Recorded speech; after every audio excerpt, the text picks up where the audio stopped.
ꯑꯍꯥꯟꯕꯃꯛꯇꯗ ꯃꯌꯥꯝꯕꯨ ꯇꯔꯥꯝꯅ ꯑꯣꯛꯆꯔꯤ social media platform ꯑꯃ ꯑꯣꯏꯔꯤꯕ ꯐꯦꯁꯕꯨꯛꯇ ꯊꯥꯒꯠꯅꯔꯛꯄ ꯏ ꯄꯥꯎ ꯈꯔ ꯃꯌꯥꯝꯒꯤ ꯃꯐꯝꯗ ꯊꯝꯖꯔꯤ꯫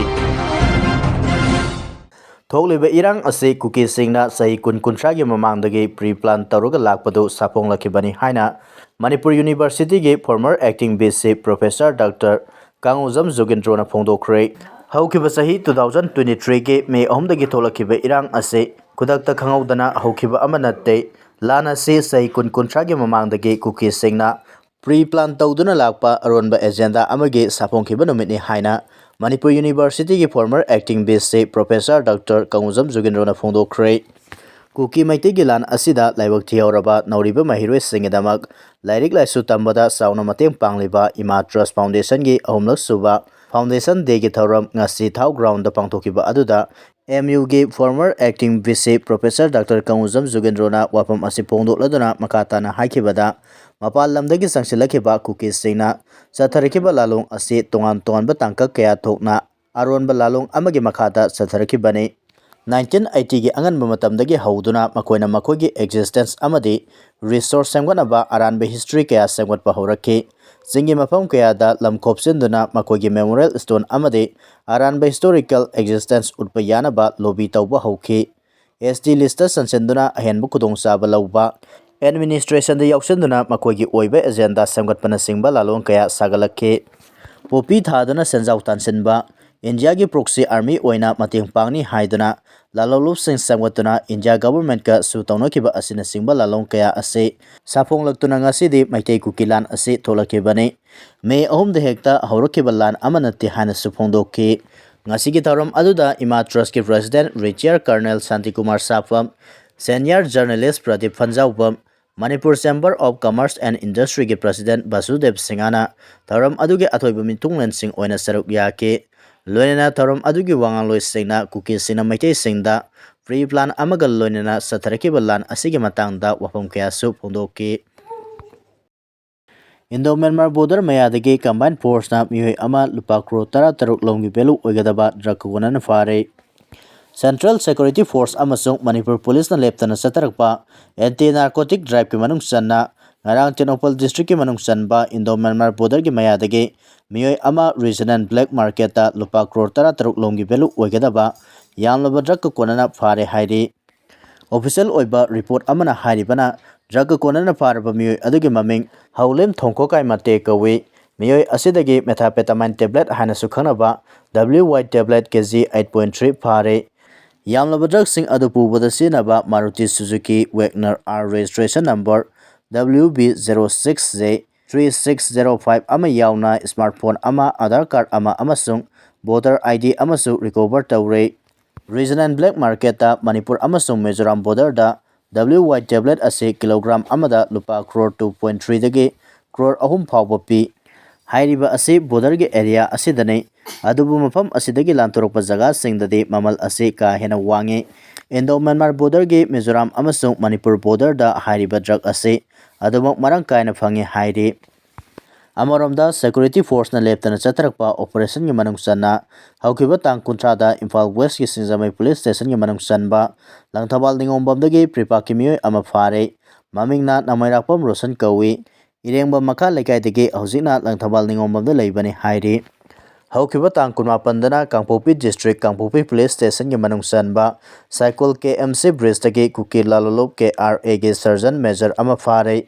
ꯃꯃꯤꯡꯅ ꯂꯥꯜꯒꯤꯜ ꯂꯥꯟꯆꯣꯡꯂꯣꯏ ꯑꯦꯂꯥꯏꯁ ꯔꯣꯕꯤꯟ ꯀꯧꯏ꯫ ꯅ꯭ꯌꯨ ꯁꯥꯏꯀꯨꯜ ꯚꯤꯂꯦꯖꯇꯒꯤꯅꯤ꯫ ꯃꯤꯑꯣꯏ ꯑꯁꯤꯗꯒꯤ ꯃꯔꯨ ꯌꯥꯎꯕ ꯃꯦꯒꯥꯖꯤꯟꯒ ꯀꯣꯟꯅꯕ 9mm ꯄꯤꯁꯇꯣꯜ ꯑꯃꯁꯨ ꯐꯥꯔꯦ ꯍꯥꯏꯔꯤ꯫ ꯀꯣꯇꯨꯒꯤ ꯑꯦꯛꯇꯤꯚꯤꯇꯤꯁꯤꯡ ꯊꯤꯖꯤꯟꯅꯕ, ꯐ꯭ꯔꯤ ꯃꯨꯚꯃꯦꯟꯠ ꯂꯩꯍꯟꯅꯕ ꯁꯤꯒꯅꯦꯆꯔ ꯀꯦꯝꯄꯦꯟ ꯍꯧꯈ꯭ꯔꯦ꯫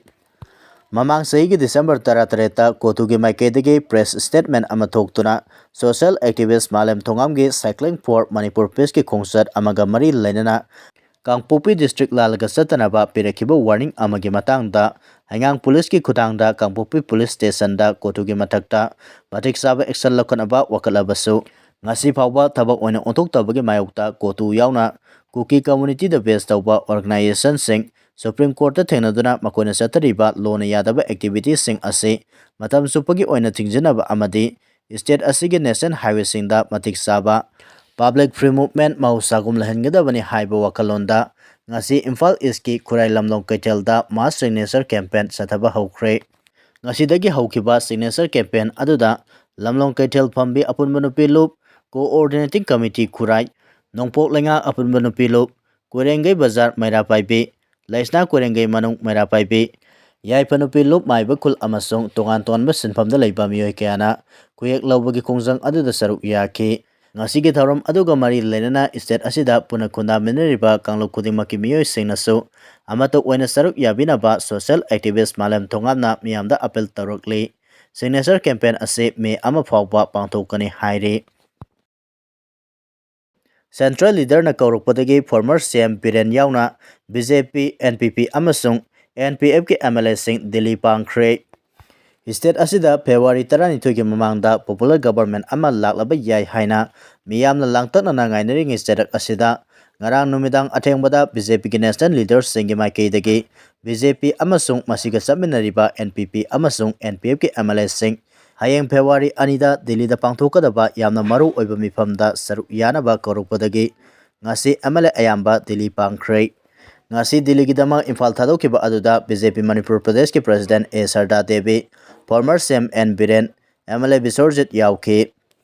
press na phangba paugi matung inade ngarang numidang pung 10 rom tabu matamda BJP ki North East Insar Summit Patrana BJP Manipur Pradesh ki President A Sarda ki kuthangda BJP amasung masiga saminariba NPP amasung NPF ki MLA sing hayang nungthil pung anida Delhi da pangthokadariba mifam asida sungsoi soidana saruk yaranaba khanglakibani ngasi Imphal airport ta former CM N Birena Delhi gi dama Imphal thadok chingi mangoinana paumi sing unaba amada haikibada central leaders sing makedagi NDA gi partner sing puna hayang pangthokadariba mifam asida saruk yanaba kaurakibana karigumba development kharadi soidana leigani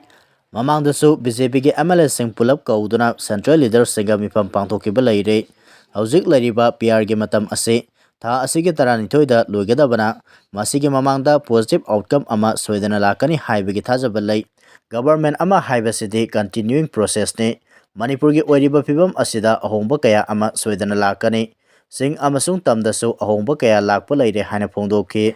MLA Bisorjana phongdokhibada BJP ase discipline party ama oibana central leaders singna hairakpa wafam adu inba tabane hayengi meeting ase NDA gi partners sing suna korokpana positive development amadi soidana leigani state asida leriba PR revoke tawduna popular government ama semba amasung semdaba haibase central leaders singna lepkadabane state amasung miyamgi oina kari tawraga phagadage haibado central leaders singna khangna soidana warep lawgani haina thajaba phongdokhi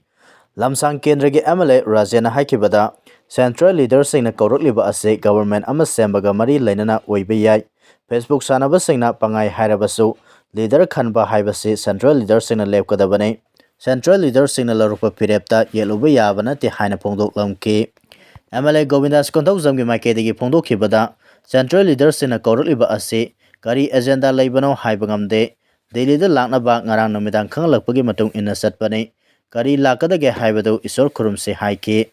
kurai kendragi MLA L Susindro nadi maki lanai oiba ama silsarda satkadabane haiba khaktamak phongdok lamki kaisamthong kendragi independent MLA Nisikanta Singh sapamna phongdokhibada Delhi khongchat asigi positive oiba outcome ama lakpa yai haiki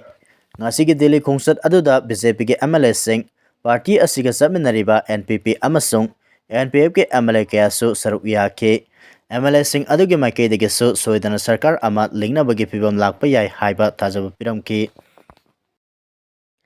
Philippines da jazz lupada sikhiba mi puna kuntraga taruk sukhrei Philippines ki kha thangba sarukta jahaz ama lupada sikhiba mi gi masing puna kuntra taruk sure haina thanjanumita Philippine Coast Guard na phongdokhrei hojik chatariba search amasung rescue operation singna samudrada lukraba MB Trisa Keresten 3 amasung atai thiba khangdriba mioi singi leifam thibada mityeng thamli haina PCG na phongdorakli thaudo aduda mioi sahumga tara tarau hingki haina PCG na phongdorakli adom oinamak authorities singna hojik phawba thiba khangdriba migi masing sapsana phongdorakpa leitri report asigi matung inna jas adu ningthokaba numitki anganbada Sulu province ta Zambongang city dagi Jolo Island tamna satpada Vasilan province ta samudrada lukhibani hairi